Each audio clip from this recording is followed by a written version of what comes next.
My 28 female, younger brother, 24 male, and his fiance, 23 female, are supposed to get married in the spring after being engaged for about a year. My younger brother's always been the golden child between the both of us to my mom, not to my dad. Him and his fiance currently live with her, rent-free, might I add. My dad and I, on the other hand, have mixed feelings about this wedding. We both feel like my brother's rushing into things and not being financially smart. He just finished his bachelor program a year ago, is still trying to get on his feet, and finds a good full-time job in his field and decides to spend thousands of dollars on a wedding? We sat him down and explained this to him and asked him what the rush was. Why not push it off for a few years and save up so you guys can really have the wedding of your dreams? He explained to us that his fiance wants the wedding as soon as possible and doesn't want to wait. Well, his fiance's family is pitching in a couple of thousand for the wedding. My dad reluctantly is pitching in a couple of thousand as well. All important later. Well, a few nights ago, I'm eating dinner with my husband when I get a call from my future sister-in-law. Convo starts out normal. Hey, how are you? Lousy weather we're having, etc., etc., until she tells me she has a serious question to ask me. She asked me if she can use my wedding dress that I wore to my wedding just over a year ago. She explains that she can't afford one herself and that she absolutely loves mine and that it would be her something borrowed. I immediately shut her down and said, I'm sorry, but no, this is a thousands of dollars dress we're talking about that she'd have to get altered to fit her too, by the way. So no way. We're also not even close at all and barely talk, so what the heck? She starts begging and even starts crying and going on about how she can't afford one. I told her, I'm sorry, but no. She then starts going on about how I'm not even financially helping her and my brother pay for the wedding. So the least I can do is let her use my dress. I told her the honest truth, that I think they're rushing into having a wedding and not being financially smart. She said she didn't care. She has a timeline and wants to be married by 25. I basically said to her that she made her bed, so now she has to lie in it and figure it out herself. And if she can't afford her wedding dress, then she shouldn't be having a wedding. Simple as that. She ran back to my mom and my brother to tell them what I said. They think I'm an idiot because I have the money to financially help my brother and his fiance, but I'm being selfish and unsupportive. They also think it's just a dress, so what's the big deal? My dad is on my side in defending me and is now thinking of taking back his financial help due to the sheer audacity of my brother's fiance asking me such a thing. Not the idiot. Tell her to use a sack of flour as a dress if she wants to get married so badly. The entitlement. Jesus. Who pays for their sibling's wedding? Come on now. If my brother wants to get married, I tell them congrats and I'll see you on your big day. Who has anyone to contribute to their party? Please don't give these people a dime. She has a terrible timeline planned, so now she gets to have a cheap wedding. Right? What the heck? I'll get my brothers a really nice gift, but financially contributing to their wedding? LOL, no. Also, sister-in-law could just buy a cheap dress. I don't know why so many people get engaged and then immediately jump to the only worthwhile wedding dress for me must cost thousands of dollars. I don't judge anyone for having an expensive wedding dress. More power to you, but if you can't afford it, you can't afford it. And in that case, there are so many other options that will still look stunning. If you do lend it to her, you'll probably never see it again because she'll give the excuse that it doesn't fit you right anymore. Do not let this woman anywhere near your dress. How much did she and your brother pitch in for your wedding a year ago? Huh? You owe them nothing. Not your fault she has champagne dreams and a canned tuna budget. Blows my mind how entitled some can be. My parents are divorced. My dad is married to Heather.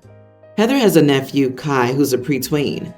Kai's parents are going through a divorce right now, and his mom is already seriously dating this guy who moved in with them. Kai hates the whole thing. I'm not close to Heather or her family, but I was dragged along for a family party at her parents' house Saturday.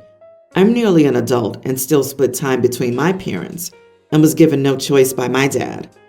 Kai was upset and was talking about how messed up it was.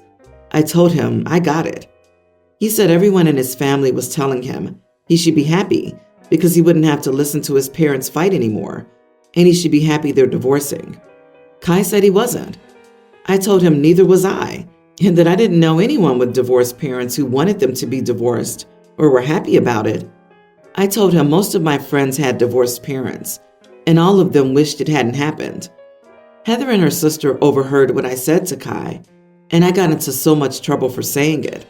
They said it was unfair to make him think being unhappy with the divorce is okay, and I shouldn't be saying that when I grew my family because of the divorce. I do find this funny because Heather and her kids, her little demons, as I call them in my head, were no great family addition. Most of the time I have to make sure none of my stuff has been broken or stolen, and I never ever buy snacks for myself with my money because that stuff will be gone. I also get to hear about them getting suspended from school every time I'm at my dad's. So I got a lecture, was told I was wrong, and acted like a spoiled kid. I decided to just go to my mom's and not listen. Dad told me I should never have told Kai what I did. Am I the idiot? Not the idiot. Divorce is hard on any kid, and you understand that better than most. I'm sure he was happy to talk to someone who didn't tell him he needed to pretend to be happy about the divorce. Most of these adults in this situation, except for your mom, are deluding themselves because they don't want to admit that their decision to divorce affects the kids. Well, I appreciate the OP being a much-needed sympathetic voice for this kid. Telling him that no one is ever happy about their parents' divorce is both untrue and may not really be helpful. There's a difference between telling the kid his feelings are totally normal and okay and painting divorce as a universal negative and selfish act by the parents. Well, the most alarming part is that nearly adult OP is the most emotionally healthy in this group of adults, and he's being told not to acknowledge feelings with a younger child. OP, you were trying to empathize with this kid going through a tough time. Heather was wrong to take that so personally. Even with positively blended families, there's often a lengthy adjustment period. Very few kids are happy with their parents getting divorced, even if later in life they can look back at it differently. When I, 36 female, was younger, my parents would take my siblings and me on a trip for our 10th birthday. It was our family tradition, and they want to contribute to my kids, Sadie, pre-tween, and Jamie, baby. Sadie's birthday is soon, so my parents told her that they'll be taking her and Jamie to Disney. They're only paying for my kids, so my husband, Sam, 34, and I have decided to save up to join the trip and make memories together as a family, us, our kids, and my parents. Everything was fine, but my husband's sister/sister-in-law, Emma, 29 female, heard about the trip and wants her daughter Avery, tween, to also join along and has been forcefully trying to get her way, even after I said no countless times. Emma's a single mom. Dad's not in the picture, so it's been very difficult for her to be able to provide Avery with certain experiences and opportunities that my kids have been given. Since Avery didn't have a party or a big gift, Emma thinks Avery's entitled to a Disney trip too, because my parents, who are in no way related to her, are taking Avery's cousins. I thought this was so rude of her to even ask, because why would my parents pay for her daughter's trip when she's not their grandchild? When I told her this, she then kept insinuating that since Sam and I are paying for ourselves to go, we could probably save for Avery to go too. I love my niece and feel guilty she isn't able to have such experiences, but it shouldn't be a financial burden my husband and I have to constantly bear. We already help a lot by buying groceries, babysitting, paying for sports teams, school supplies. When I sternly told her my parents won't be paying and that my husband and I don't want to or have to pay either, she then had the audacity to drop the "we're all family, it takes a village to raise a child" card on me. I have helped her so much. Sam and I have just lost it on her because she isn't even appreciative of what we've already done to help her provide necessities for her child, yet she always wants to ask for more. Not once has she suggested, paying for some of Avery's plane ticket, park pass, hotel. She just wants us to bear this cost so her daughter can live a life that she can't provide for. I know it sounds terrible, but I hate having to be the one who has to feel guilty and pay up so that Avery can live like our family when Emma won't even try to pay for some of it. I told her my final decision is no, unless if she wants to pay for Avery, then I don't mind taking care of Avery on the trip and I'll let her come along, which Emma said no to because she can't afford it. Now my daughter's saying that Avery told her I ruined their trip and Avery hates me. I think Emma already told Avery she'd be coming on the trip before even speaking to me, and now had to tell her that she can't go anymore because I won't let her. On one hand, Sam and I want to stand our ground and won't pay, but also don't want to ruin our and our kids' relationship with our niece. Am I the idiot? Not the idiot. It takes a village means loving and supporting, not taking every vacation together. The best you can do with the family member who talks behind your back is take the high road, especially in your communication with the kiddo. Yes, it takes a village to raise a child to adulthood, but that village has to start with the parents understanding that the village isn't responsible for everything, that they're there to help your child become a better person, not pay for Mickey Mouse ears. The worst is that Emma's basically teaching Avery to be entitled, so you should try to correct that behavior when it's still possible. As part of the village, of course. Wow, the entitlement of Emma. Bless you for all the help you've given over the years, but this is exactly the problem when you do too much for someone. They often become spoiled and entitled. Instead of gratitude, it's grabbing. Instead of appreciation, it's expectation. Emma has beyond trampled all over your boundaries and is not a rational person. Personally, I'd stop all the financial help until she wakes up and starts to appreciate it. I, 45 male, am the youngest of 5 siblings. I understandably have a lot of nieces and nephews, and I've always been the cool uncle to them. However, I'm exceptionally close to one of my nieces. Let's call her Valentina. She's now 24. Valentina's parents divorced when she was 6. Her dad was permanently out of the picture, and her mom, 48, remarried and had 2 more kids, teens, male and female, with her current husband. Valentina has always been close to me, but we got much closer after her mom remarried. She's kind of a lone wolf, and I'm the only one she's comfortable with. Before Valentina went to college at around age 16, she came to me and opened up about liking girls. It was a very emotional day, and she made me swear not to tell her mom. I kept my word, and I said I'll let her do this at her own speed and on her own terms. She'd come to me with girlfriend issues and stuff, and we would talk, and I never told my sister. Valentina worked hard and got into one of the best colleges and moved away at 18. We still kept in touch, but understandably less so than when she was at home. She now works in a different state, at a job I'm proud she has.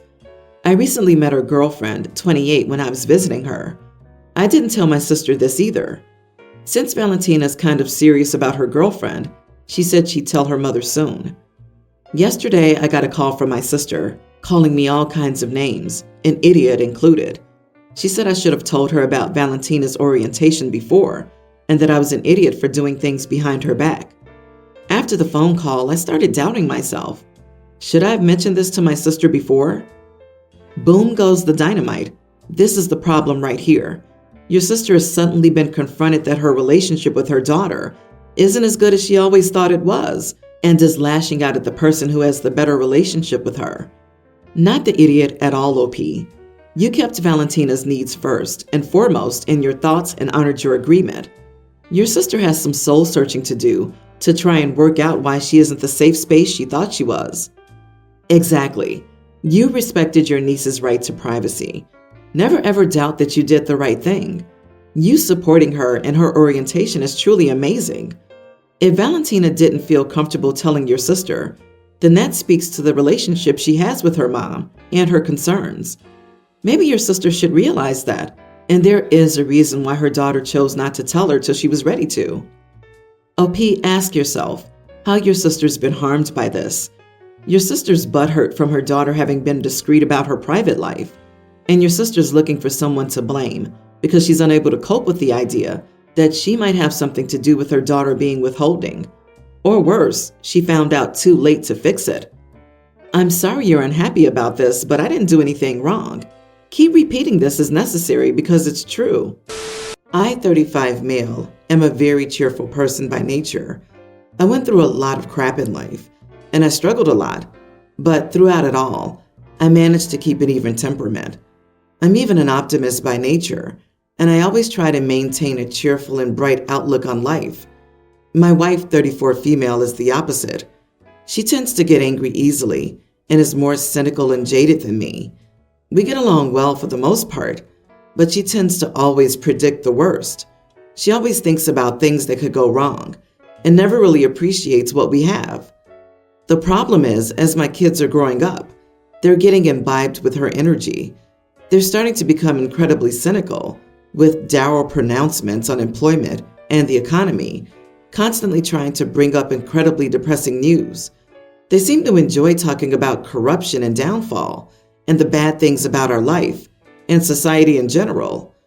I read about some scientists who discovered that if you move your face into a smile, like hold that expression, that muscle movement actually has an impact on your mood and you become happier. Last month, I decided to put this into practice. For every single negative or depressing thing they say, I take away $1 from my kids' allowances. They begrudgingly went along with it at first, but now they're getting really annoyed at me, and everyone's calling me an idiot for this. I don't understand what's so wrong about trying to keep my family from devolving into miserable people who see negativity and evil all around them, but my family says that I'm being controlling. Am I the idiot for implementing a pessimism tax? You are the idiot. That sounds like something my dad would do because only his feelings mattered. 3 out of 3 of his adult children don't talk to him, and he doesn't know his 2 grandchildren. Maybe you should consider what future you want with your kids. Looks like OP's gonna need to implement a reconciliation tax soon. OP, what you're doing is incredibly unhealthy. You're punishing your kids for expressing a human emotion in completely non-harmful ways. You're preventing them from expressing opinions and forcing them to pretend to have emotions and opinions they don't have. That is incredibly unhealthy. It's used as a therapy tool and can help. The trick isn't to smile the way you think a smile should look, but to just barely move the corners of your mouth up and relax your face, which will calm you down, not make you happy or forget the crap in the world, just make the moment more bearable. Also, I don't see how this is an effective therapeutic tool to relieve short-term anxiety. Became, every time you feel sad, I'll make it worse by taking money from you. OP sounds tiring to be around. No wonder the family's always moody.